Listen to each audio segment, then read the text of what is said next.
Just over 2 years ago, I was introduced to a newfound passion, flying FPV drones. The thrill of piloting these machines, capturing jaw-dropping visuals, was unlike anything else. Yet, diving into this world presents its own set of challenges.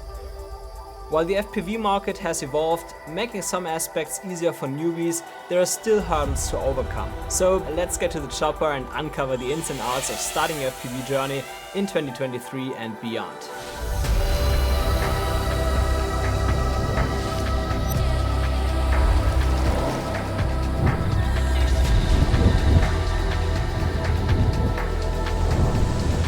After diving into FPV with some beginner-friendly drones, I eagerly processed to my first 5-inch model and had an absolute blast. Until disaster struck. Both my Nazgul Evoque FPV drone and the DJI goggles were damaged, the goggles beyond repair. It was around this time the DJI Avata launched, which seemed like a timely alternative. The Avata stood out for its portability and the ease of battery management, much like other DJI drone attributes I truly appreciate. However, my journey with the Avata was bumpy. My initial unit had a persistent video signal issue, later attributed to a manufacturing error. Yet misfortune followed. During a flight in Komodo National Park, a propeller snapped mid-air, causing a crash. Initially I thought it was my error, but a similar incident made me question the DJI propellers. Switching to third-party propellers from HQ seemed to resolve the issue, and I was back to enjoying my normal flights, luckily. But then, unexpectedly, my DJI Remote Controller began tilting the camera on its own, leading to another crash. Despite of multiple calibrations and consultations at a DJI store, the issue persisted unpredictably, making every flight a game of Russian roulette. Now, I'm not trying to bash DJI here, I just had bad luck with the units I got, and I think I was probably a bit too hard on the Avata when I flew it, because I was already used to flying 5-inch FPV drones, so the way I flew the Avata was probably not the way DJI intended this drone to be used, because when I flew it with the motion controller that it comes with, I never had any issues at all. So if you only want to fly with the motion controller for that immersive flight experience, I would still recommend the Avata, but if you want to fly real FPV in acro mode, I think this is not the right drone to get. Yeah, surprise! I'm selling my Avata. Oh, why is that? Well, you know, I just had problems with it, and let's be honest, FPV costs a lot of money. Yeah, exactly.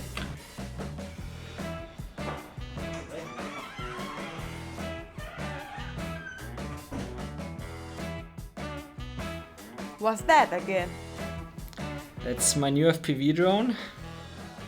My next pick, you guessed it, an iFlight Nazgul Evoque again, but this wasn't just any version, it was the upgraded version 2 equipped with the DJI O3 Air unit, the same camera found on the DJI Avata. The Nazgul Evoque boasts a stellar flight performance and is remarkably durable thanks in part to its side plates. Plus, it's what we call a bind and fly or BNF FPV drone. This means it's pre-assembled, you just need to link it to your remote controller and goggles and you're good to go. Traditionally, FPV enthusiasts would craft their own drones, but a BNF drone simplifies the process immensely. As Mehdi Hapoya once aptly put it, video creators should focus on producing content, not fumbling with their drones, and I wholeheartedly agree. However, the Nazgul Evoque isn't the sole drone I would endorse for beginners, especially considering its speed and open propellers, which demand some expertise. Another top recommendation is the ProTech 35, which I featured already in my 2022 FPV video. Thanks to its propeller guards, it's notably sturdy and safe, but still nimble enough for those thrilling FPV stunts. iFlight's new Defender series also deserves a mention. The Defender 16, 20 and 25 all weighed in under 250 grams, what makes it easy to fly in certain countries. The batteries of the Defender 16 and 20 self-discharge after 72 hours, mirroring the safety protocols of DJI batteries, which helps prevent damage and potential fire hazards. All of them come with the DJI O3 Air unit for stellar video capture, along with propeller guards, ensuring safety when flying near people. Now, let's be honest, there are numerous bind and fly drones from various manufacturers, but I've yet to try them out, therefore I can't offer an informed opinion about those. However, given my consistent positive experiences with iFlight, they've become my go-to FPV drone manufacturer, and in fact, I would actually say they are quickly emerging as the DJI of FPV. iFlight even offers their bind and fly drones in ready-to-fly kits, which include a remote controller and goggles. I believe these kits come pre-bound, streamlining the process even further, so essentially all you need to do is to charge your batteries and take your drone to the skies, just like a usual DJI drone. However, my general recommendation before you even buy an FPV drone is to get a remote controller first, because that allows you to fly in simulators such as Liftoff or Uncrashed, and it gives you a feeling for FPV, so you already know before you buy something if it's something for you or not. And you would have to train in the simulator at first anyway, because otherwise your first flight will end up in a mess. We will talk about remote controllers a bit later in this video, so keep watching. Gal, I crashed my drone and the beeper doesn't work. I can't find it. Can you help me, please? Thank you.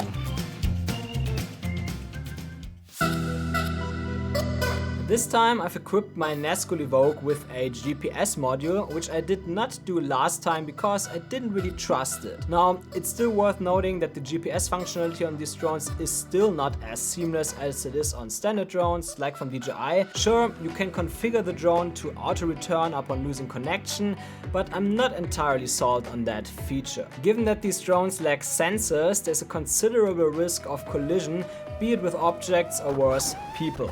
So the reason I opted for the GPS module is mainly that it provides a display of my home point. This is invaluable, especially when navigating unfamiliar terrains, like in the mountains where I oftentimes film. Additionally, the on-screen display of GPS coordinates is a lifesaver.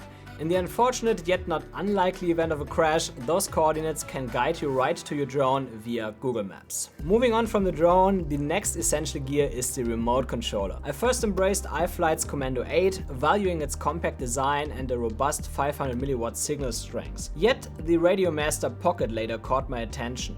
It's even more lightweight and it lets you attach the control sticks to the back, preventing loss during travel. Though its 250 mW signal strength might seem lesser, what's critical to understand is that you're likelier to lose your video feed before your controller disconnects. In simpler terms, while the video might cut out at around 10 km, likely before, control can extend up to 30 km, offering an extra safety net. The Pocket is also just $65, so why not? What's important to know before you buy either an FPV drone or a remote controller is the transmission protocol. The primary contenders are ELRS, Crossfire and FreeSky. My FPV journey began with Crossfire, known for its great range and penetration, but ELRS, a newcomer I guess, now seems to stand out. Its often superior transmission and open source framework make it versatile across different controller brands, what gives you a lot more options in that regards. Though I will delve deeper into another ELRS feature later, it's essential to note that it promises an edge over competitors like Crossfire and FreeSky. A crucial tip, no matter what protocol you choose, is to ensure compatibility between your drone's receiver and your controller's transmission protocol. My recommendation leans towards ELRS 2.4 GHz for its wider applicability. There is also the DJI FPV Remote Controller 2, which can be seamlessly integrated with the DJI Air unit, but the downside of that is that a loss of video signal also means a loss of control, and it's more expensive, especially compared to the Radio Master Pocket. What? You bought this thing again? No, that's not the Goggles 2, that's the Goggles Integra. The Integra has the battery on the back, so the accident that I had on Bali that broke my first goggles would not have happened with that one. It's also a bit cheaper than the Goggles 2. How much? Yeah, it's still expensive. In addition to the drone and remote controller, goggles are essential. Simply put, I would highly recommend either the DJI Goggles Integra or the DJI Goggles 2 for their outstanding quality. And this quality does not just enhance the viewing experience, but it can also prevent crashes by letting you spot small obstacles like branches. To save some cash, you could consider the older DJI Goggles V2, potentially even a pre-owned set, but it's quite a bit bigger and has slightly lower video quality. For those on a strict budget, there are analog goggles available. Well, I haven't tested them personally. What I can tell you is that the video transmitter in your drone must be compatible with the goggles you choose in that case. So if you're leaning towards analog, it's imperative to research and ensure this match. The last missing ingredient for your first FPV flight are batteries. While the nature of FPV batteries hasn't changed much and they can still be dangerous if mishandled, the convenience of LiPo battery chargers has improved quite a bit. I've now adopted the SkyRC B6 Neo charger, which is streamlined for USB-C PD charging and works well with my Ugreen 100-watt multi-charger that I bring anywhere anyway to charge all my other devices. When you're charging, the B6 Neo offers straightforward presets for either flight voltage or storage voltage. Once you've selected that, key in the amperage and get the charging underway. The storage preset is quite important because storing fully charged or discharged batteries for extended periods of time can be harmful, leading to degradation and potential hazards like fires. Yes, these batteries can burn your house down, so keep them at storage voltage when you don't fly and store them in a safe place. Moving on, once you've gathered all your gear, the next step is to bind your drone with both the controller and the goggles. This is where the unique feature of ELRS shines that I've teased earlier. In conventional methods, binding your controller and drone can be cumbersome, especially if you have multiple drones and controllers. ELRS streamlines this process significantly. You can just connect the ELRS transmitter from the remote to your computer via Wi-Fi and input a unique key phrase, then apply the same key phrase on the drone's receiver, and post the setup, the devices will bind automatically. It's that simple, and the beauty of this approach is its scalability. If you acquire more drones or controllers down the line, simply ensure they are set to the same key phrase and they will connect seamlessly without the need for repeated binding processes. This feature alone is huge in my opinion and a very good reason to go with ELRS on your drones and remote controllers. Binding the goggles is easy as well, 2 button presses and it's done. Just watch the DJI O3 Air Unit binding tutorial from DJI for detailed instructions. Alright, before we dive into the real world flying, there is a crucial preparatory step you shouldn't skip: practicing in a simulator. I can't emphasize enough how important this is. Even if you think you're ready to fly, if you did not train in a simulator before, your first flight will quickly end up in a crash. There is a flight simulator called Liftoff, which is my top pick as it mirrors real-world physics quite accurately, offering a realistic flight experience. But there's also a new one with really nice graphics and interactive maps, which is called Uncrashed. So check that one out as well. Once you're consistently flying smoothly in the simulator, scout out a safe location for your first real-world flight. Look for spacious areas like an open meadow, free from buildings or too many trees, because it's all about minimizing obstacles for your first flight. Ready? Let's take off.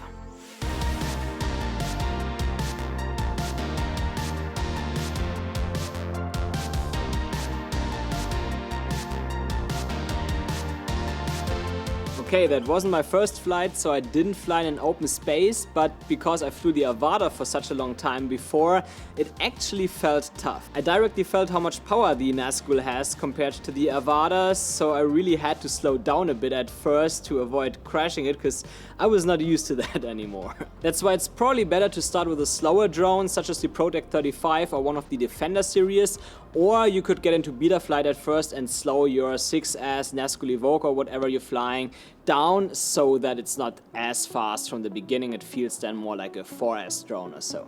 After your maiden flight, there is a good chance you're hooked. Diving into the realm of FPV tricks is a thrilling next step, but a word of caution: before attempting any new maneuvers outdoors, perfect them in the simulator. This approach saved my drone more than once, like when I was practicing the power loop for my previous FPV video, for example. I've noticed that there are places where I would usually not fly FPV drones, such as boats or certain parts of mountains where I cannot land, and that's why I want to learn hand launching and catching today, so that I can take off and land in places that previously would not have been accessible to me. And I must say, I'm scared already, because that's quite dangerous for your fingers. To kickstart the hand launch process, you have to connect your drone to your computer first and navigate to Betaflight. This software houses a feature ensuring the drone's motors only activate when it's level. Great for regular flying, but a hindrance for hand launches, so I disable it temporarily. So I'm really scared actually. Now what I do is I put the drone to angle mode, because then it kind of stabilizes itself in the air after I launch it. But it's not like DJI, like it's not GPS controlled, so it won't stay in one place. That's why you should probably not do it if there is a lot of wind around you as well, especially not if you do it on your first time. So, and after that I will just turn the motors on and give it a little bit of throttle, throw it in the air and give it more throttle. So let's see if I can do that. Yep.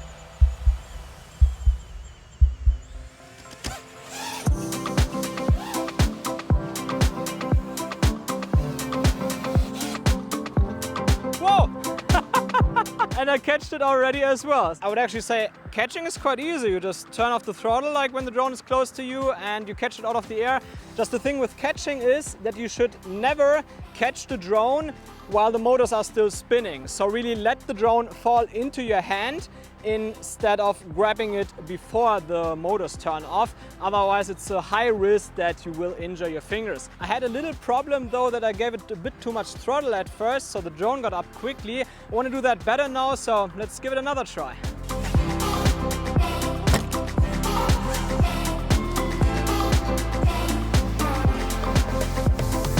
But to wrap this up here, I generally think that being able to hand launch and catch drones, not just FPV drones, but all sorts of drones, also normal DJI ones, is important, because it gives you the option to also land and generally fly in situations where you usually wouldn't. Now, you might not want to learn these techniques directly at the beginning, but probably a bit later.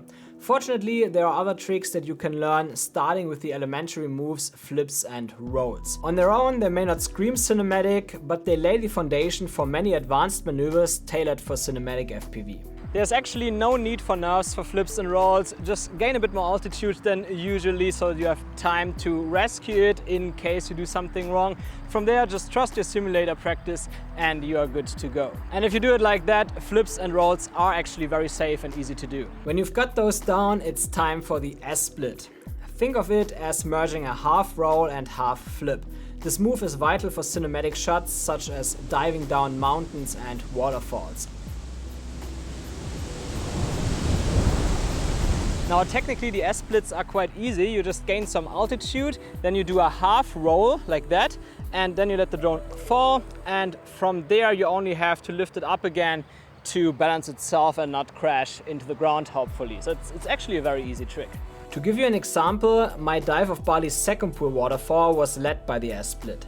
Start by flying up the waterfall, go into the split while being above it, and just let it fall. It's that easy. The tricky part? Perfecting the moment to level out the drone. Early can disrupt the flow, while late might land you in the water, which you obviously don't want. But don't worry, with time you will intuitively get the timing right, so level early at the beginning to save your drone. Now, the real challenge in cinematic FPV isn't just about tricks, but about executing them smoothly. I'm still on that journey, but there is a silver lining: GyroFlow. A tool that offers stabilization using the gyro data from the DJI Air unit, adding an extra layer of smoothness to your shots, and it's on the house. I know, that was quite a bit to digest, but I like the direction FPV is taking, because everything becomes a bit easier and smaller, especially for travel friendliness. And I could also imagine that DJI sooner or later brings out a 5-inch Avata drone that lets you fly like all the others, but making it a lot easier with all the battery management, etc. iFlight is also doing great by trying to solve this battery issue with their new Defenders. I'm curious what's coming there, but for now let's step back for a moment and simply enjoy the beauty of FPV.